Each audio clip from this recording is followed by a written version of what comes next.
తెలంగాణ జాగృతి అధ్యక్షురాలు BRS MLC Kalvakuntla Kavitha సంచలన వ్యాఖ్యలు చేశారు. బీఆర్ఎస్ 10 ఏళ్ల పాలనలో అమరవీరుల కుటుంబాలకు, తెలంగాణ ఉద్యమకారులకు పూర్తి స్థాయిలో న్యాయం చేయలేకపోయామని అంగీకరిస్తూ వారికి మనస్ఫూర్తిగా క్షమాపణలు చెప్పారు.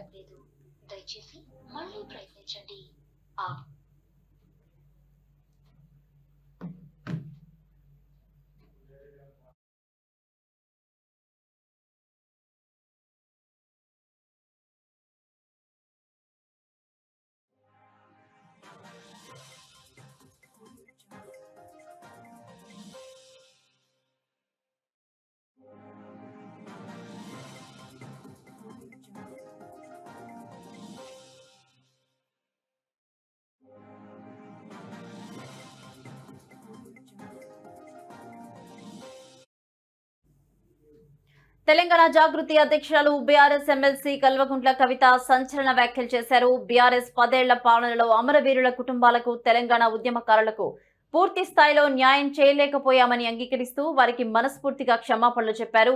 ఈ ఉదయం ఆమె జాగృతి జనం బాట పేరుతో రాష్ట్ర వ్యాప్త పర్యటనను ప్రారంభించారు. ఈ యాత్రకు ముందుగా నాంపల్లిలోని అమరవీరుల స్తూపం వద్ద నివాళులర్పించారు కవిత.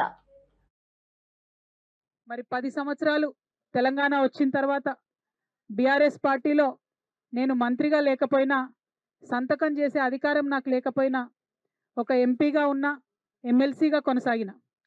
ఆనాడు చాలా సందర్భాలలో మిగతా అమరవీరుల కుటుంబాలకు ఎవరికైతే డబ్బులు అందలేదో వారికి ఇంకో రూపంగా డబ్బులు ఇవ్వాలని అంతర్గత వేదికల మీద అనేక సందర్భాల్లో నేను చెప్పడం జరిగింది. కానీ ఇవాళ నేను మనస్ఫూర్తిగా అమరవీరుల కుటుంబ సభ్యులకు, అమరవీరులకు, తెలంగాణ ఉద్యమకారులకు చేతులెత్తి నమస్కరించి క్షమాపణ కోరుతా ఉన్నా. ఎందుకోసమంటే ఆనాడు నేను మీకోసం కొట్లాడినా కానీ ఇంకా గట్టిగా కొట్లాడేది ఉంటుంది, సాధించుకునే వరకు మీకోసం కొట్లాడేది. ఇవాళ మేము కోరేది ఒకటే, మనం ఉద్యమం డబ్బుల కోసం చేయలే, మన ఉద్యమం మనకు ఉద్యోగాలు రావాలని చేయలేదు, తెలంగాణ యావత్తు బాగుండాలి, అందరం బాగుండాలని చేసినాం. కాబట్టే ఇవాళ ఇక్కడ ఈ పవిత్రమైనటువంటి గడ్డ సాక్షిగా, ఈ అమరవీరుల స్తూపం సాక్షిగా నేను ప్రమాణం